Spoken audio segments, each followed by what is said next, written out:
of the United States of America and to the republic for which it stands, one nation, under God, indivisible, with liberty and justice for all.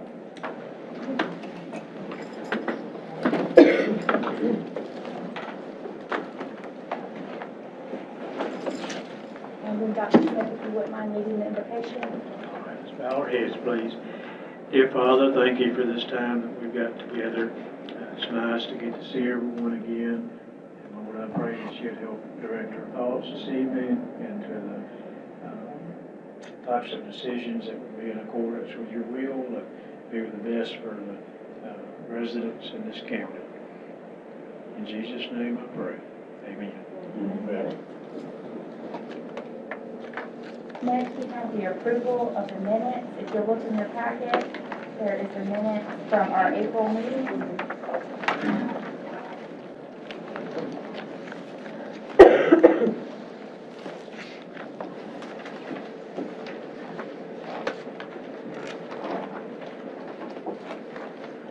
And does anyone have any changes? Is there a motion to approve? Motion to approve. Okay, motion to approve by Meg. I'll second that. And a second by Dr. Smith. All those in favor, let it be known by saying aye. Aye. All those opposed. And the minutes for last month are approved. Moving on is the approval of the agenda for tonight. We have the executive director's report, an environmental health program update, appointments to the Transportation Advisory Board, and a recommendation for a no-show fee with the Human Services Transportation Division. Is there a motion to approve tonight's agenda? Motion to approve. Motion to approve by Meg, and I will second that. And all those in favor, let it be known by saying aye. Aye. Aye. All those opposed? And tonight's agenda passes. Is there any old business needing to be discussed? So we'll move into the executive director's report with Janet. Good evening. Tonight we only have one item that I'd like to discuss with you all, and that is a recommendation for an appointment for a new team member to the Consolidated Human Services Board serving the social worker position. We have an application by Ms. Kirsten Abraham, who submitted. Carla has spoken with her to verify that she understands the attendance requirements, that she's interested in serving, and her application is included for your review. And so she would be filling one of the remaining vacant positions, and if you all would like to make a recommendation for her to be appointed, we will take that to the Board of County Commissioners.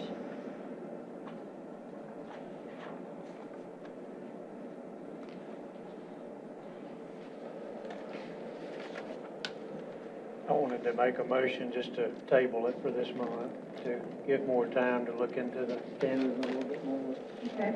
Because I noticed with the website that was listed as not accurate or a place of current business. Okay.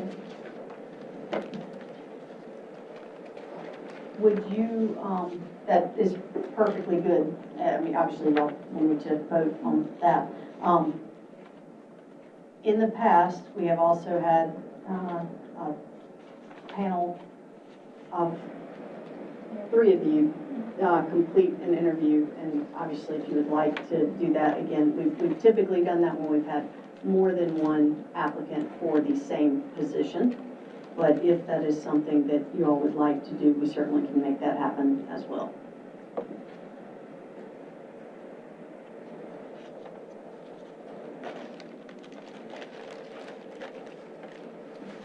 May I ask which website? It's a website indianfaiththerapy.com. on the CD. The Marvin Therapy one. Some of the experience.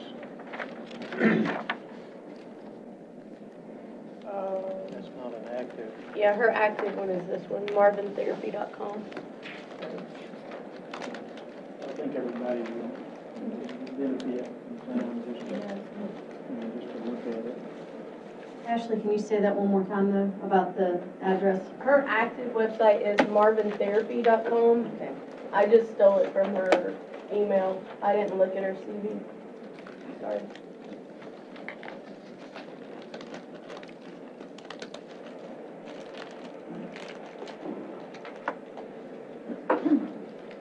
Does the board have any suggestions on if y'all would like to do interviews in the future? We'll just table it and look more into the applicant before deciding in the future, or how does the board feel? I'd suggest delaying until next month without having a panel. All right, so you want to make a motion I'd like to make a motion to delay delay 1 month without the panel review? without a panel interview. Is there a second to delay the recommendation without a review? Second. All right. All those in favor, let me know by saying aye. Aye. And all those opposed? All right, so we'll table it until our next meeting, and right now without a panel review. Thank you very much. Thank you, Janet.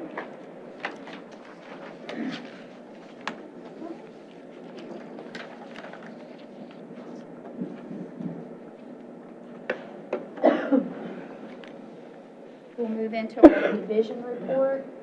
And first up on the agenda is the Environmental Health Division, Children's Environmental Health Program update with Tracy. So good evening, everyone. I'm Tracy Colley with Environmental Health, and I'm here to introduce Charlotte Kazaya.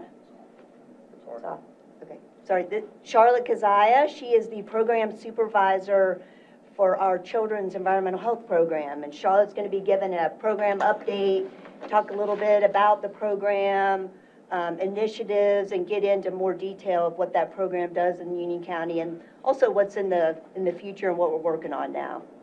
Take it away, Charlotte. Okay, hi everybody. Like Tracy said, my name is Charlotte, the program supervisor for Children's Environmental Health. I'm super proud of our program, so I appreciate this opportunity to talk to everybody. I'll try not to talk too much about it. I could go on and on, so we'll try to click through this stuff pretty quickly. Is this working?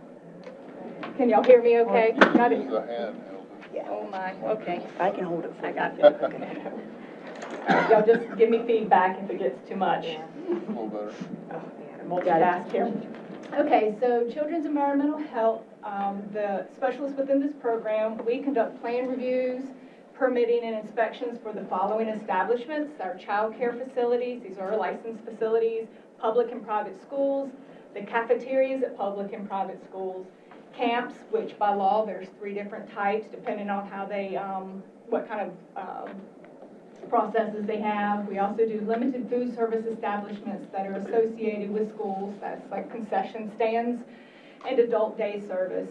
And I will point out that some buildings have multiple establishments with different rules and different inspection requirements located within them. So like a high school could have school building, school cafeteria, and a limited food service establishment, or an elementary school will have the school building, cafeteria, and can have a licensed pre-K and a...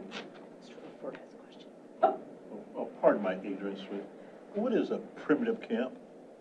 We don't have any here. You'll see them in the mountains more, but that's where they do camping without electricity and running water. But they still have some requirements to meet as far as safety requirements, minimum hygiene, food safety, things of that nature. They usually have to provide like a topo map to us and just a general idea of what's going on that property where that's taking place. Right. Great question. Thank you. Anyway, it's very helpful to have these facilities under one program for efficiency when we can show up to the same building and do multiple inspections at the same time. It's also helpful to the operators to have one inspector because sometimes there's overlap on the requirements. Prime example is chemical storage. The requirements in a licensed daycare is much more stringent than in the school building but they are housed under the same roof and sometimes same staff. And so it's nice for those operators to have one inspector who's helping them navigate through the nuances of those issues. Additional responsibilities of children's environmental health, we do all of the activities associated with the childhood lead poisoning prevention program. And we also do all the coordination and support for the environmental health education and outreach efforts. Our team is made up of one supervisor, and then we have 2 full-time environmental health specialists. We have Cassie Skritowski, who's been with us 2.5 years, and Shannon Dudley, who's just at a year. And then we have a part-timer who's got 36 years of environmental health specialist experience, or environmental health experience. So she's awesome to have on the team. The inspection frequency for the different type of establishments is laid out here. The most frequent being the lunchroom, school buildings once, childcare facilities twice, camps once to twice a year, depending on if they're seasonal or year-round. Adult day services once, and limited food is twice. And these are the minimums. It can be more if we need to do so to get compliance, or, for example, childcare facilities, if they get there's certain levels of demerits or violations that put them in a provisional classification. Yes, sir. Sorry, go ahead, finish your sentence. Okay, and that would require a re-inspection within 7 days, so you're going to get more than these minimums right here. Are they unannounced inspections or do they? Unannounced, yes, sir. Thank you. For environmental lead investigations, this is how the frequency happens for those. We will do an investigation for child-occupied facilities if they were built before 1978. Right now, we have 2 daycares that are in plan review. They're going to be new daycares, but they're going to be going into existing older buildings. So we'll do a full environmental investigation during the permitting and licensing process. And then if there's a child who has an elevated blood lead level or confirmed lead poisoning that attends a child-occupied facility, we'll incorporate that establishment into the environmental investigation. Then there are elevated blood lead levels. This is when a person's blood lead level is 5 to 9.99 micrograms per deciliter. So if we have a kid under 6 or a pregnant woman who has that blood lead level, we will do an investigation, and that is voluntary, and the remediation is voluntary at this level. But if the blood lead level is 10 micrograms per deciliter or greater, that's defined as a confirmed lead poisoning, and we'll go in and do the investigation, and it is mandatory, as is the remediation at that level.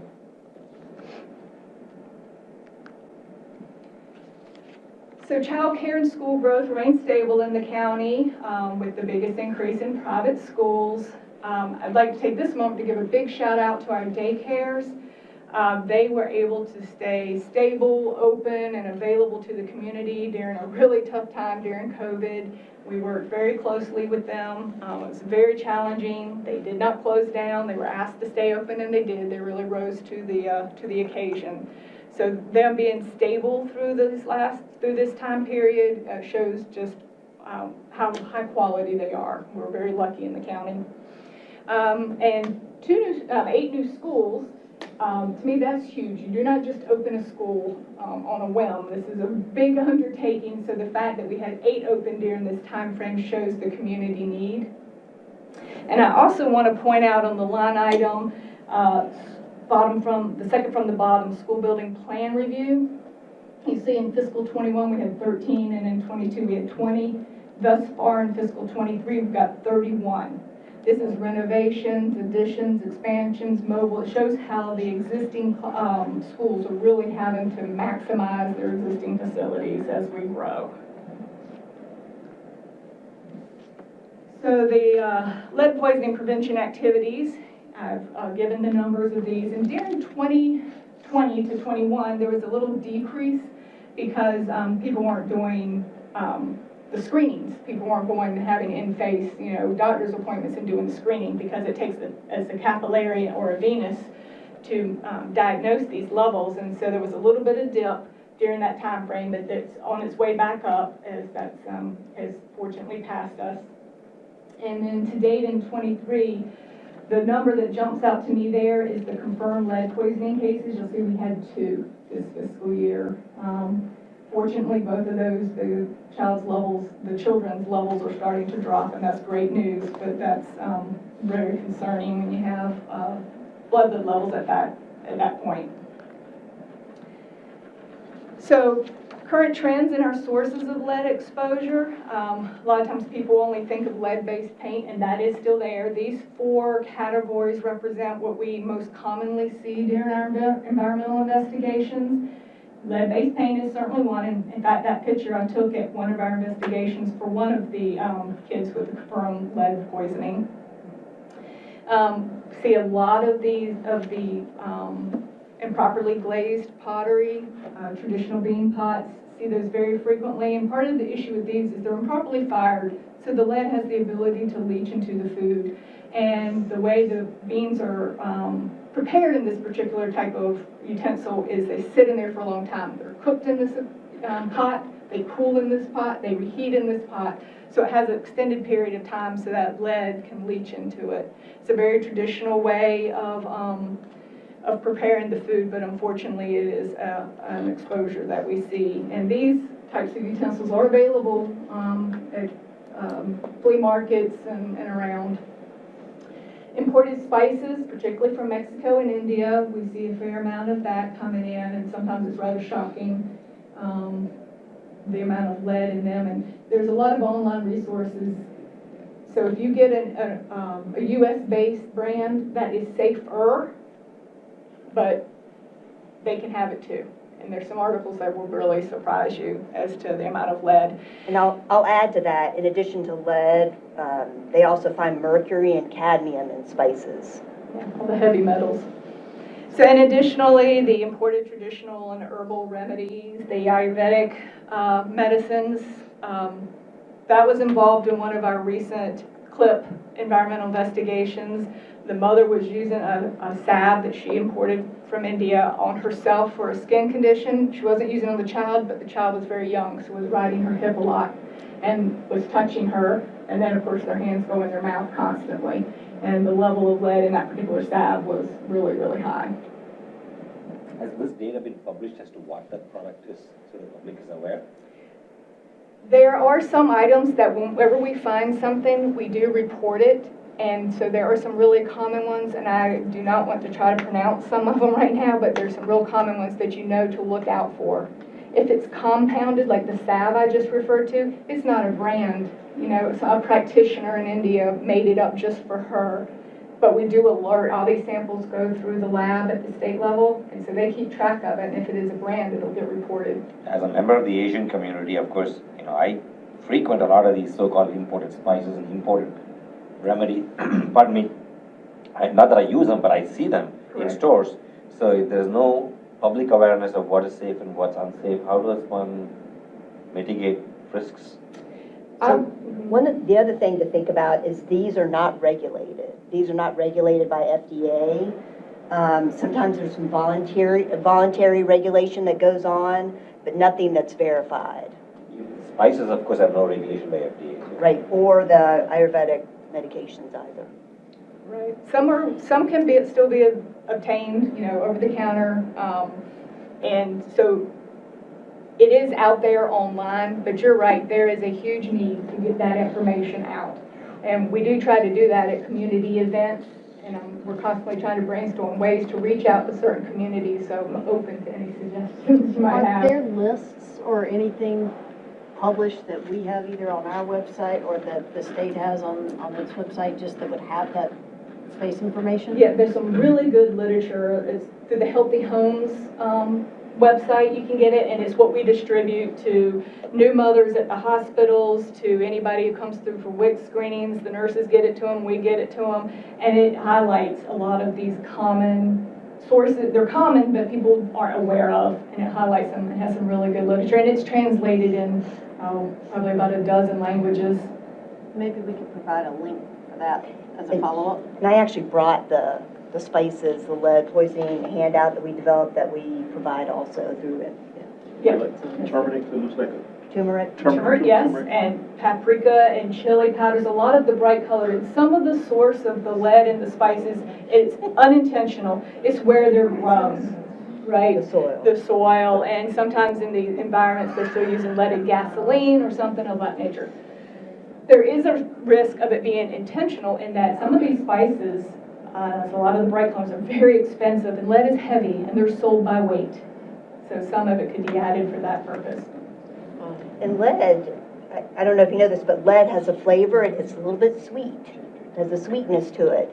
And that's why children are often attracted to it. You'll see them picking up pieces of lead-based paint that have flaked off the wall. They're attracted to it because that's a sweetness to it. In fact, many, many, many years ago, it was used to sweeten wine. That is also one reason why sometimes families that still use the traditional bean pots, they're hesitant to leave that tradition because it tastes better when it's made traditionally. And part of that is the sweetness that leaches out into it. And so that's an education opportunity, but it sometimes is, it's hard to get people to let go of some of these things. And like to the point of some of the Ayurvedic or the tonics, sometimes it's grandma who comes over and spends an extended period of time. She's bringing it from her home country. And sometimes we've come across cases where mom and dad didn't know grandma was given the tonic to the grandbabies,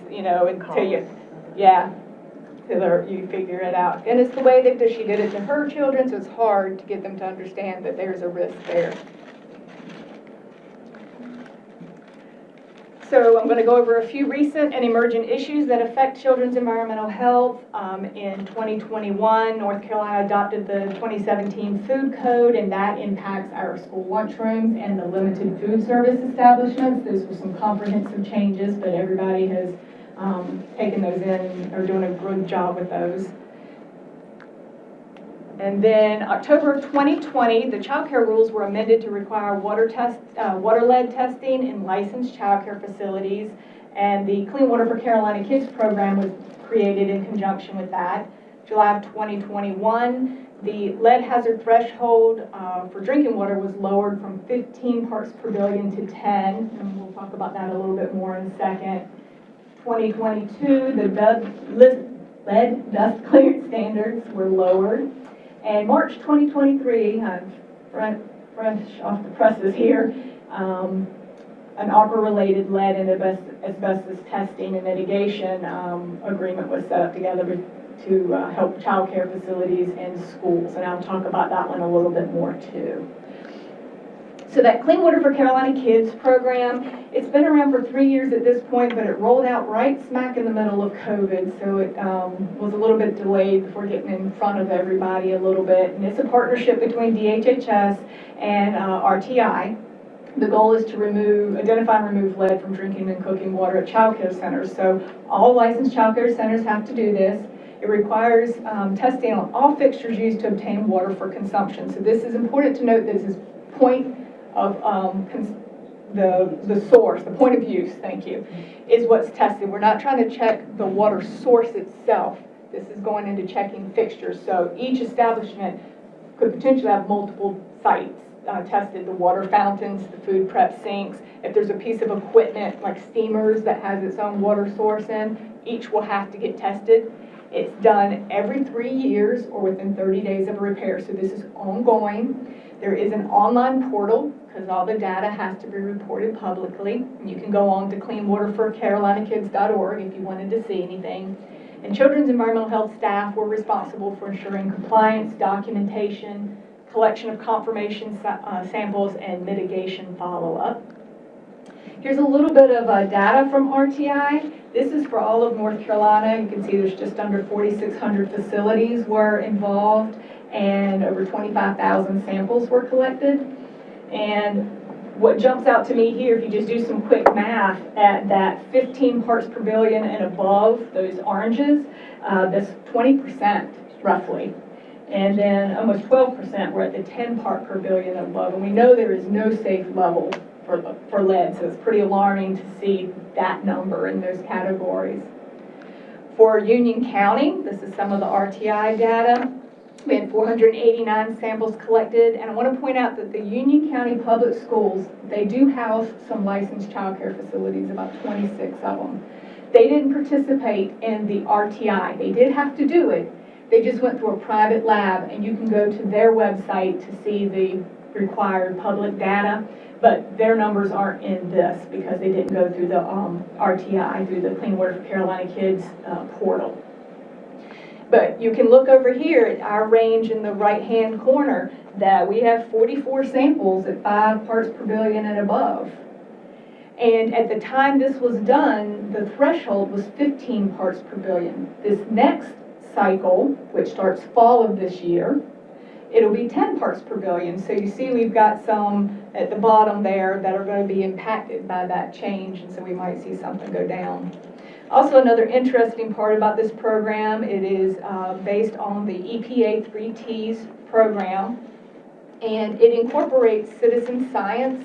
The facilities take the initial samples themselves. They go on and get some training through RTI. It's got a really good training program, and they take those initial samples, and then if they're elevated, Children's Environmental Health went back out and took the confirmation samples and helped them with the whole mitigation and follow-through process.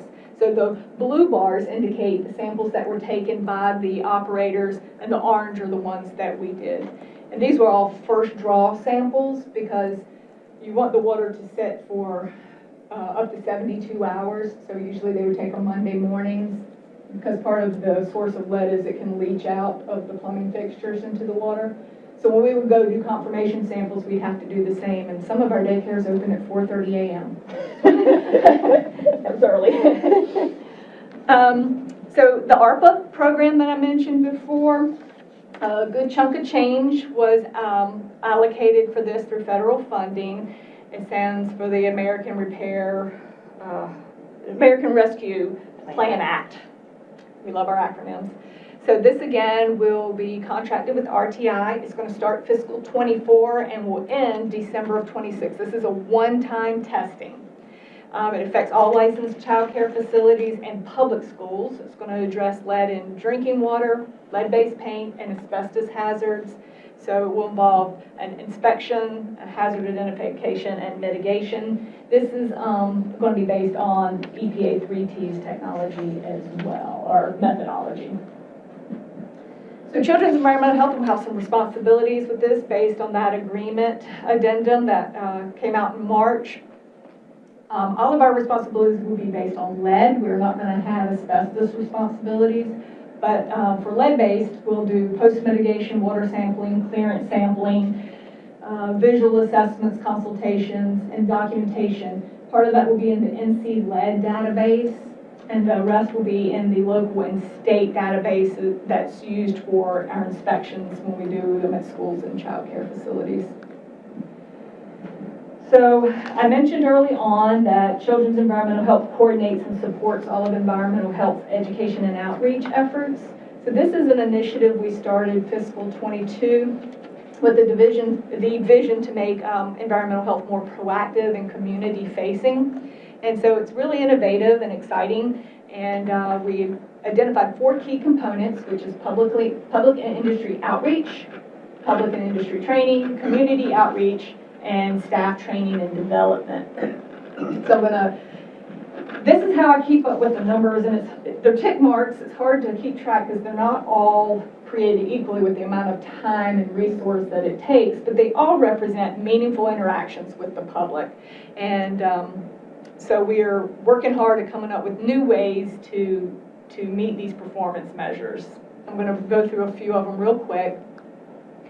So the public and industry outreach, some examples of this are we have a Children's Environmental Health monthly newsletter. This is a really good newsletter that has timely information. We try to help the operators.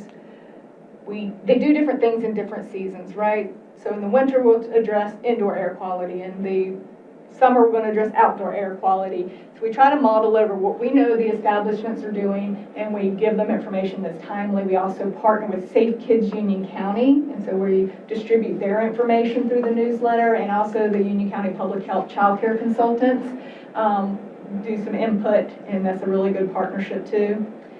We have the Frontline Food Talk. This is the quarterly food safety newsletter. That's a picture of it. It's very slick looking. It goes out through the Gov Delivery platform.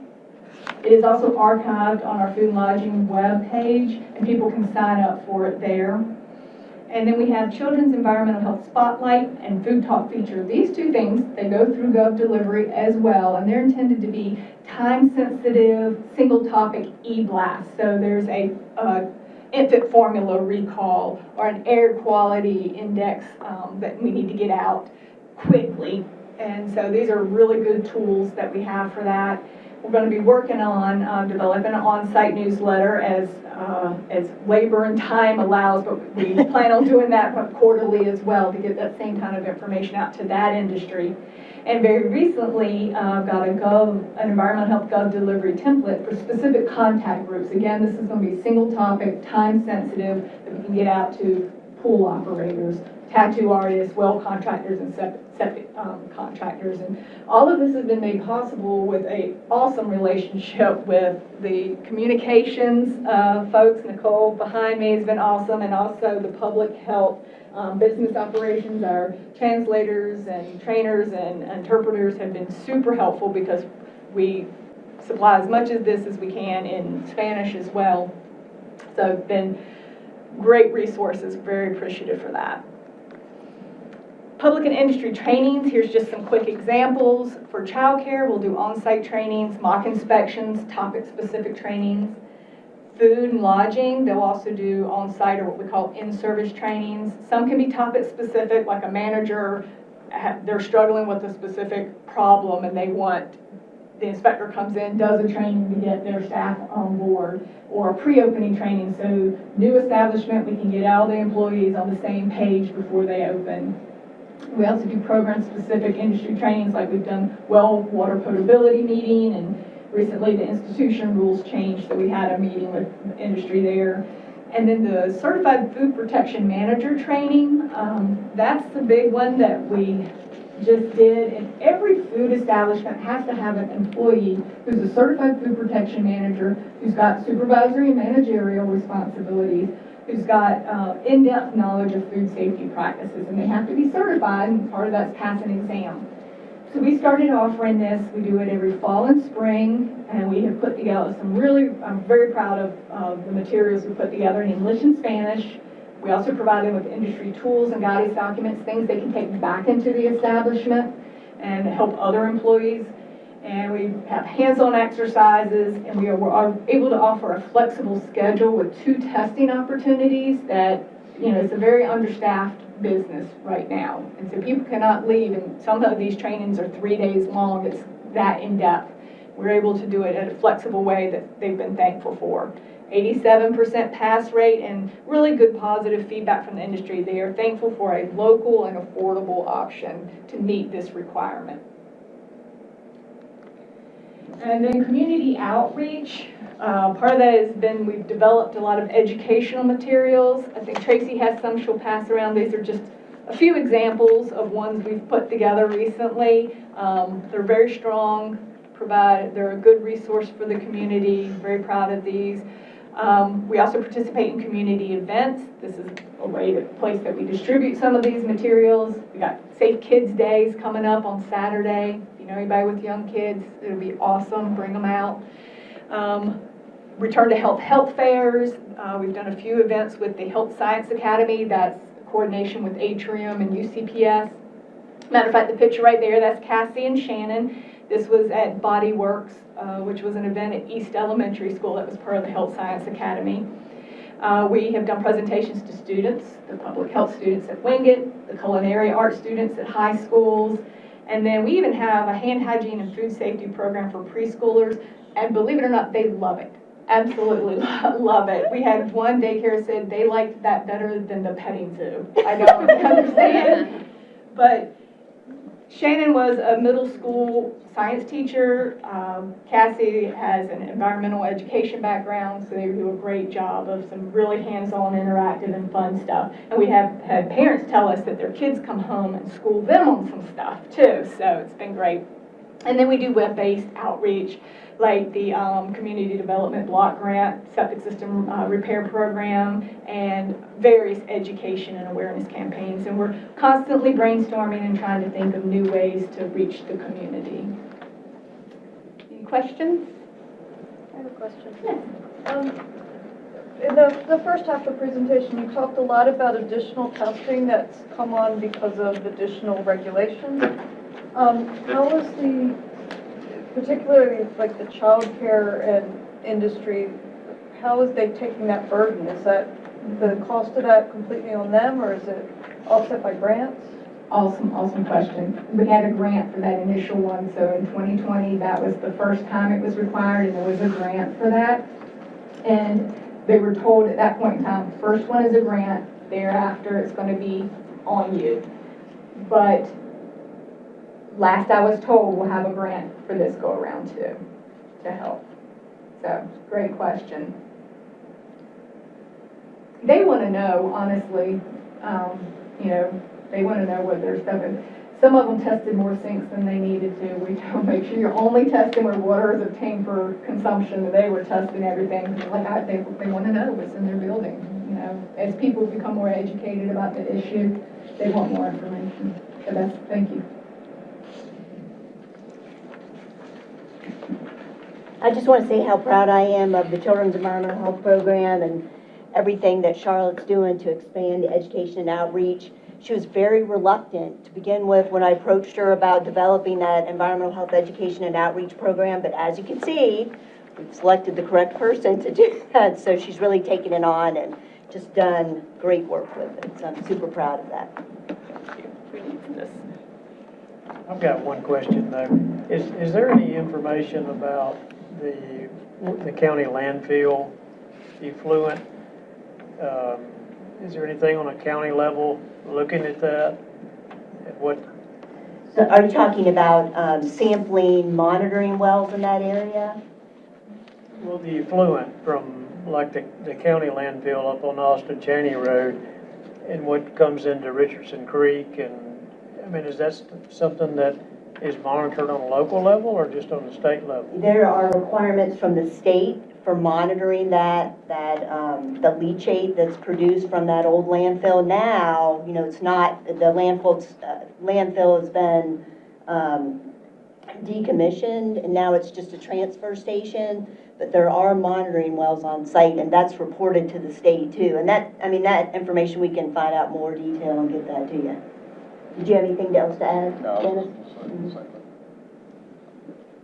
I'm just curious about if there's any public reporting that people in the county, could refer to look at that. I mean, I think that's an important issue for the public to be aware of. The lead level monitoring in the schools is great to have that online where people can feel confident, in what's in the schools. But I think the same thing should apply to landfills and places like that if they're local too, because that certainly influences children as well. So there's when we have a situation where there's an underground contaminant source, like an underground storage tank or something like that, the state is involved with installing monitoring wells and tracking that plume, and we're aware of those locations in the county because that influences our well permitting. So we're concerned with that, with the location of wells and being able to identify those locations as we permit groundwater, drinking water wells. I think the other point that I would definitely agree with is, with the landfill, we want to know the movement of that contamination in groundwater and how it may impact groundwater wells in that area. I know parts of Austin Cheney are served by public water, which is good, but we're concerned about those that still obtain their drinking water from wells. Thank you. Any other questions? Well, thank you, Charlotte. Thank you, Tracy. And moving on with the agenda, we have appointment to the Transportation Advisory Board with Teresa. Good evening. This is to review applicants and affirm tab board recommendations that staff request the BOCC appoint recommended representative to the Union County Transportation Advisory Board. North Carolina DOT requires that all transit systems have an advisory board in place that is comprised of stakeholders in the areas who have interest in the service being provided. Union County has adopted a framework of 18 members. Currently, we have 12 positions filled, leaving 6 positions open, where we have 6 applicants who have indicated interest in serving. Applicants were presented at the TAB board meeting on April 26th. The existing TAB members voted unanimously for the staff to present the following 6 applicants to the Board of County Commissioners for consideration and recommended appointment to the Union County TAB. Their bios are listed in here. The 6 people are Alicia Holland from the Bazemore Center, the director, Jesse Granger, the caregiving support for Council on Aging, Judith Kinlaw, who is a passenger of ours, Nick Jackson, from a supervisor from DSS, Stephanie Starr, the Community Support Outreach Director, Emily Colson from Community Outreach and Support Program Manager, and there is no financial impact. Thank you.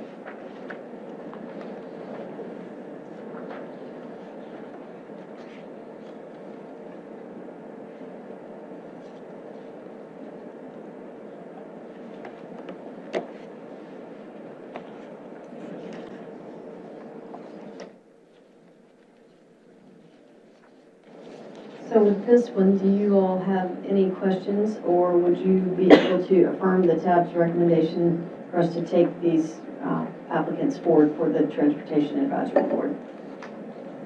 Yeah, I make a motion that we move them forward.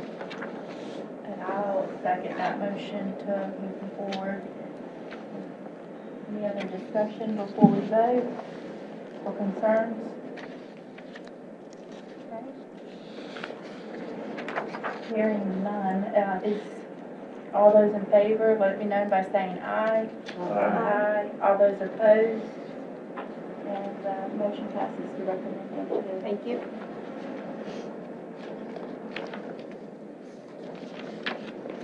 Okay, and then next, we're back to Teresa.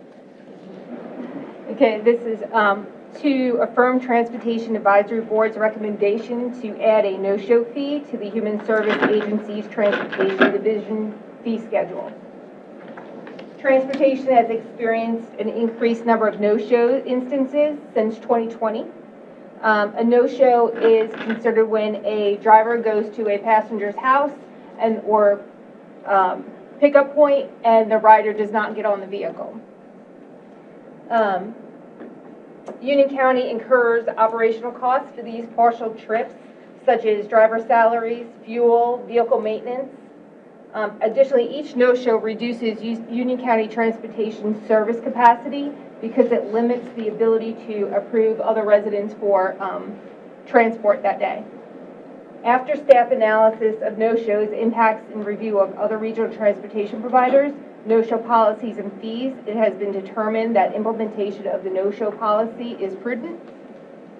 On April 26th of this year, our TAB board received information and unanimously recommended a no-show fee of $10 per trip be presented to the Board of County Commissioners for adoption in the FY24 budget.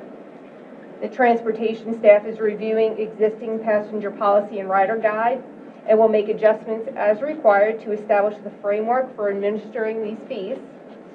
Payment received from the no-shows will assist in covering operational costs. How was the $10 determined? So the trip cost is $21.56. Half of that would be $11, but the TAB thought it would be better to get a $10 straight fee. So, Teresa, if it's a Medicaid client and say they don't have it, they can't pay it, then what happens for that? Medicaid is the only one of our the funding sources that will not be charged. Only for Medicaid, only not the client itself. Nobody can be charged with Medicaid. Nothing can be charged at all to anyone. So how often does this happen? I mean, because if you've got somebody that's got something going on, there's going to be circumstances that they may not be able to. And so I just if you've got somebody who's already having a tough situation, to think that we're gonna ask them to pay $10 because they couldn't get in the transportation, and it could be something totally, off the wall, but I just wanna make sure that, we kinda know the reasoning, and then how often is that happening? Sure. So, from, July of 2023 till the end of April, we had 1,248 no-shows. And that's not including Medicaid, because we can't count those. So what's the reason why? Have you mapped that out as to the why people aren't? They're not calling in to cancel their appointments.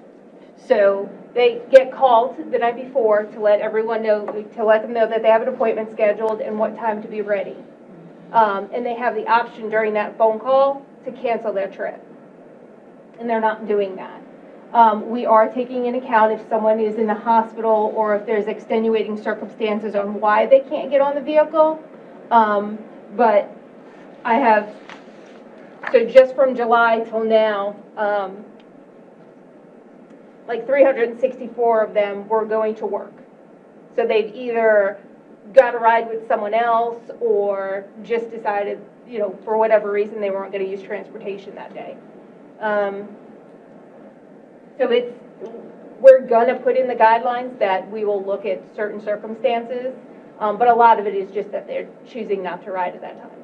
So will you explain that to them, when they're making the appointment? Are we giving them a one-time grace period I hate so many questions. Oh, no, I'm you're sorry, fine. No, but I just want to totally make sure understand. that. So it will go out, as soon as this goes to the board, we'll put something out that as of July 1st, the new fiscal year, that is what our intention is to start charging.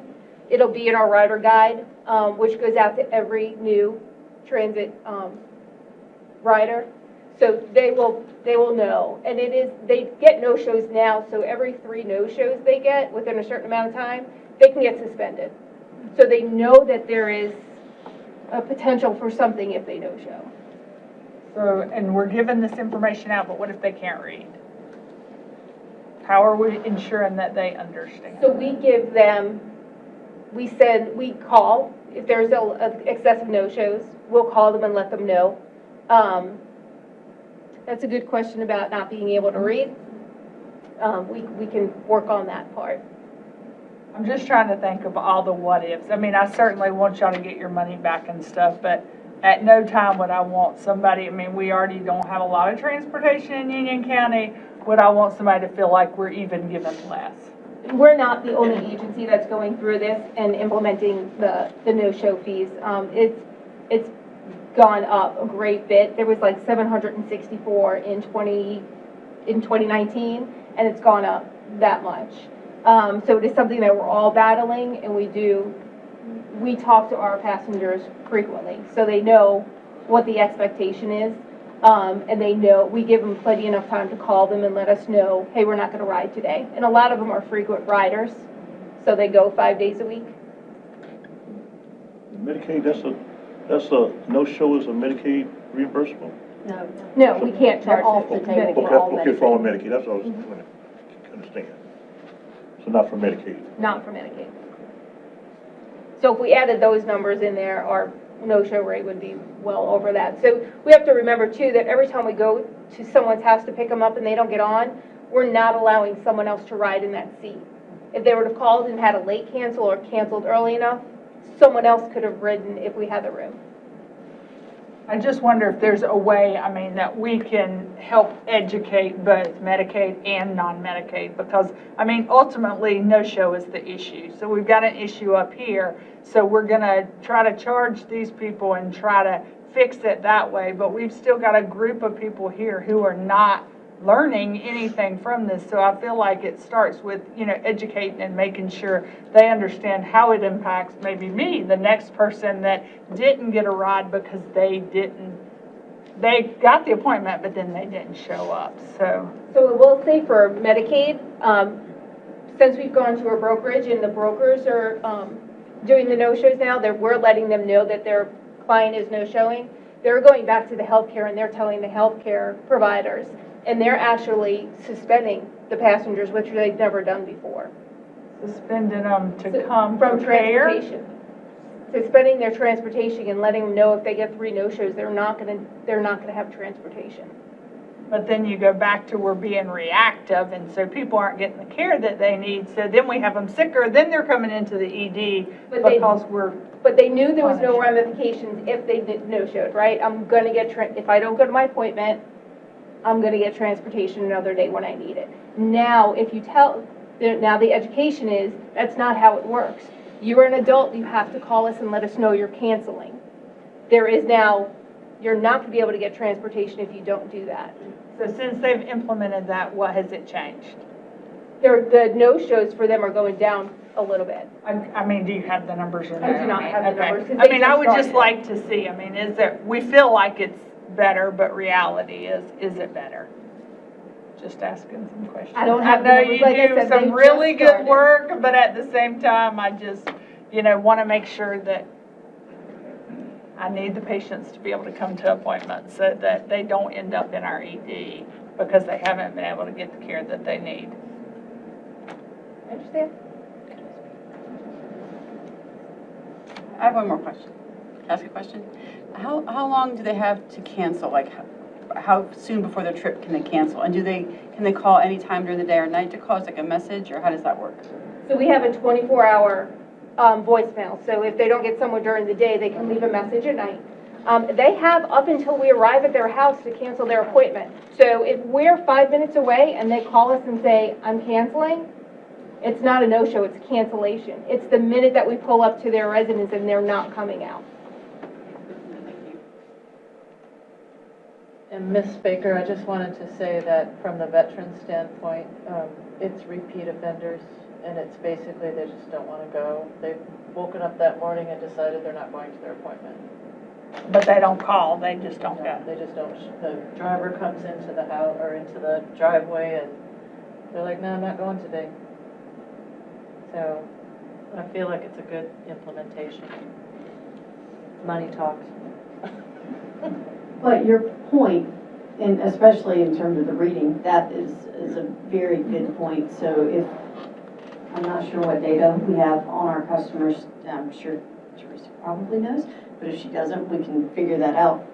And that's something that we'll work on with Nicole in terms of communication to make sure that we have educational materials that would be available. And I think we also probably can be proactive, to your point, in terms of trying to reach them, especially those who are repeat offenders, because of those multiple thousand, 115, how many was it? It was a lot. 1,200. Sorry, of all of those people, a large percentage of them had 4 or more, and several of them had 9 or 10 or 11 or 12 or more. And so we might even be able to literally proactively reach out to those, especially those with a much higher threshold, because they know that they're doing it. So we could make sure that they're informed of every opportunity that they have to not have any penalty associated with that.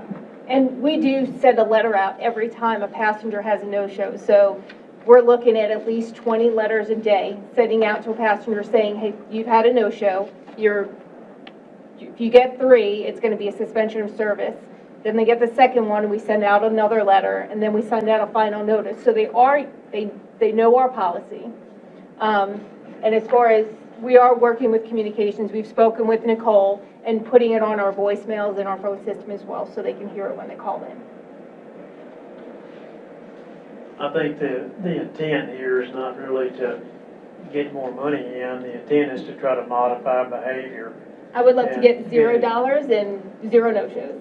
Yeah, get some accountability with it, and I think that's all reasonable. I think that's a good idea.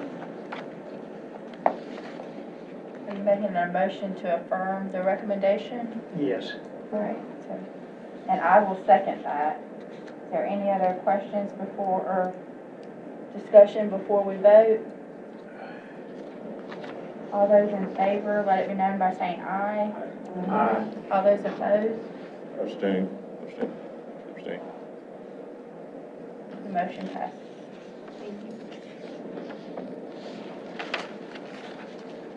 Missy, I just want to reiterate, because burdening my heart, so I feel like I need to say something. Teresa obviously cares immensely, and the entire team does, and thank you for your statement, Dr. Smith, about the intent. We will do everything that we can to make sure that people are educated, because the number one goal for transportation is to make sure that people have access to the care that they need first, and then all of the other services as well. With medical care is of utmost importance. And so if the Board of Commissioners chooses to implement this, we also will pay attention and monitor what's going on with our clients. So if there are actions that we can take from the administrative policy perspective, that's definitely something that we would want to do. Education or administrative policy, or both. Because getting people where they need to go to have the care that they need is the goal. And I think a lot of it's understanding the why. Why are they not? I mean, we know we have substance abuse, we know we have mental health issues. I mean, and that changes from day to day. So I just think there's a lot of opportunities out there that, just goes against, but, that's okay. So that makes sense. And if you all have any thoughts or suggestions also about that, please share them, because we would also welcome that. Years ago, back when I was still in private practice, I had a lot of problems with, with no-shows, and it seemed to be the same type of problem, where it was repetitive, individuals that just didn't seem to really care about somebody that couldn't get that appointment then. And so it's the same thing I see here.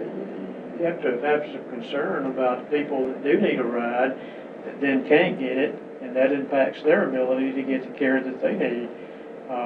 I'd implemented a no-show fee, in private practice when I was in that position, and it worked wonderful. It slowly modified behavior, and we watched when somebody got a no-show fee, and we were quick to waive it if there was a legitimate reason why somebody just was not showing up.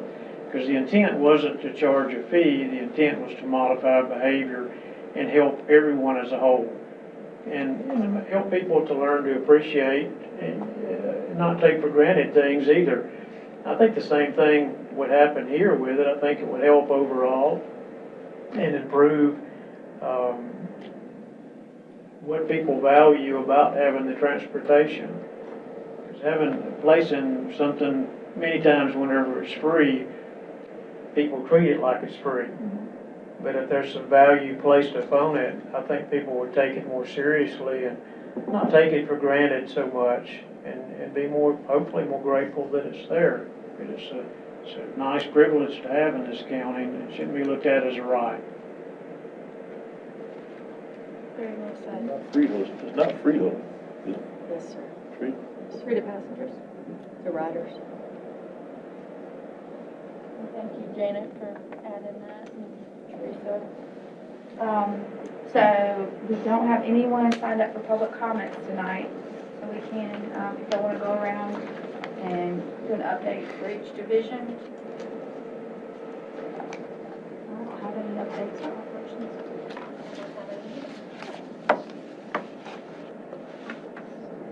Any update?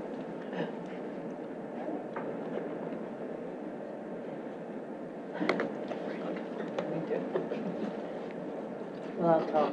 Can you hear me? Can you hear me?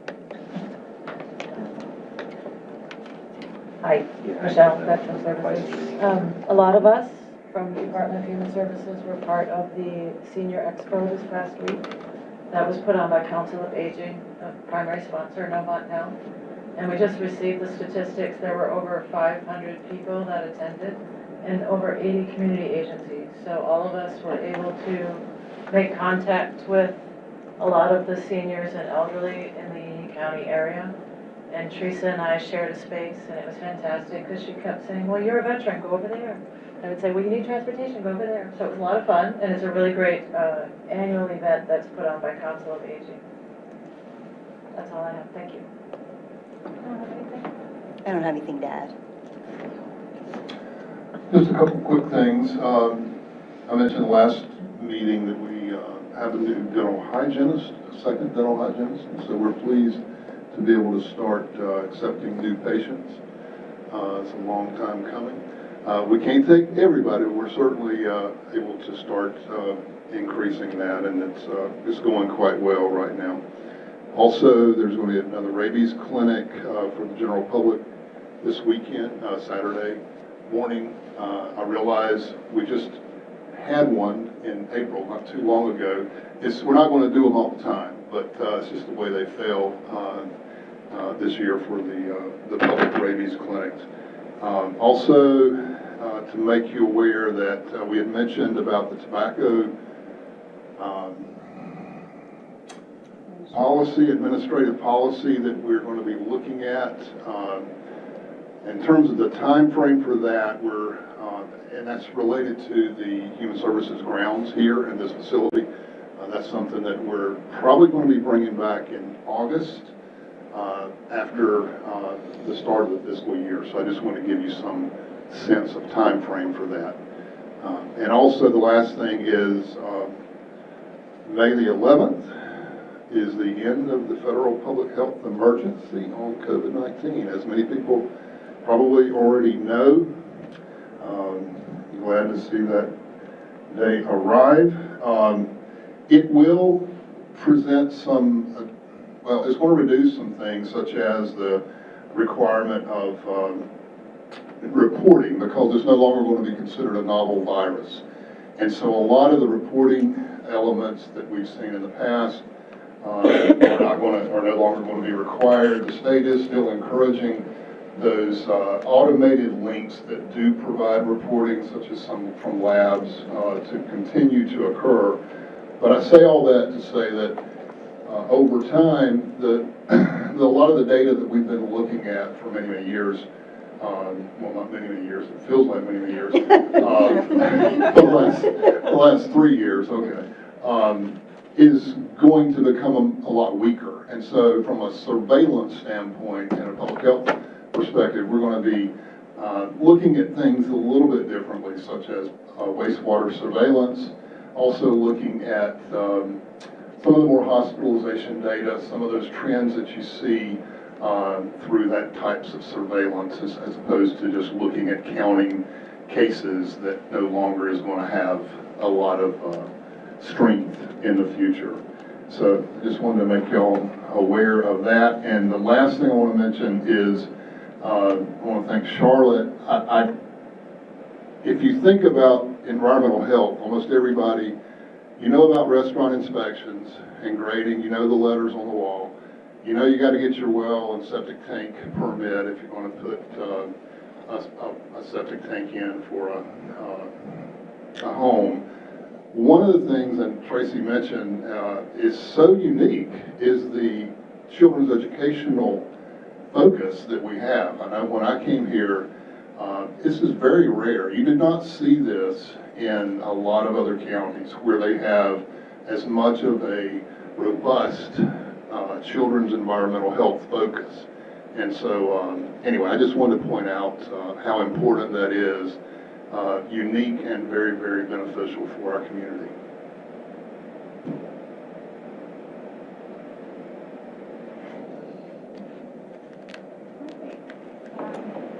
Any other announcements? Well, I will make a motion to adjourn. Is there a second? All those in favor? Aye. All those opposed? So have a good night.